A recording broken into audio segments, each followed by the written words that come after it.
the information is in the state archives. So he comes down from Cambridge to Raleigh and goes to the state archives and says, I'm here to do research on my PhD dissertation at Harvard University. They said, we're not ready to receive you.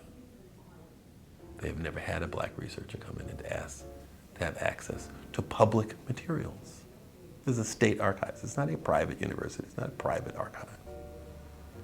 So they said, can you come back next week? My father says, I'm a graduate student. I'm here just to use your materials. I can't wait a week. I can't justify what's sitting in my room waiting for you to tell me when to return. They said, okay, I'm back in 3 days. So he goes back to the state archives. I told this story to the state employees last year, the North Carolina state employees at their Martin Luther King event, with the governor and his cabinet seated in the front row. The governor sitting next to me, the cabinet sitting in the front row.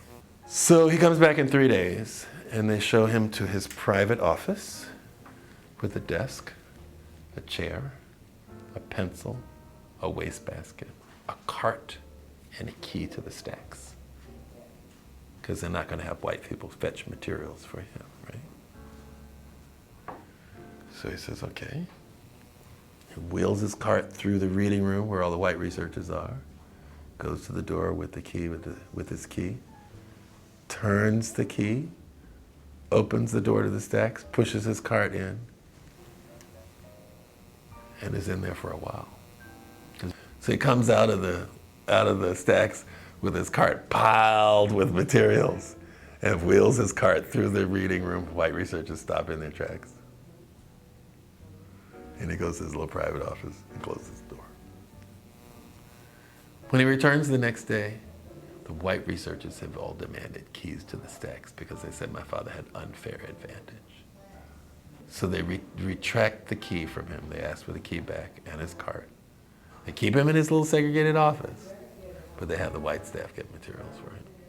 Despite that setback, he still managed to do the research. Do the research, publish it, and that was the beginning. Beginning of like 16 books. It's second nature in the black community, by and large, to hear the expression, if you want to make it, particularly with your academics, you have to study twice as hard and be twice as good. Is that something that we are seeing and hearing from you as you reflect on both your grandfather and your father through their experiences in white America? You have to be very serious. You have to pursue your dreams. You have to go past whatever the obstacles are. When I was an undergraduate, my department, I was focusing on French-speaking Africa and the Caribbean. My department, anthropology, told me the study of Africa was over. I said, excuse me?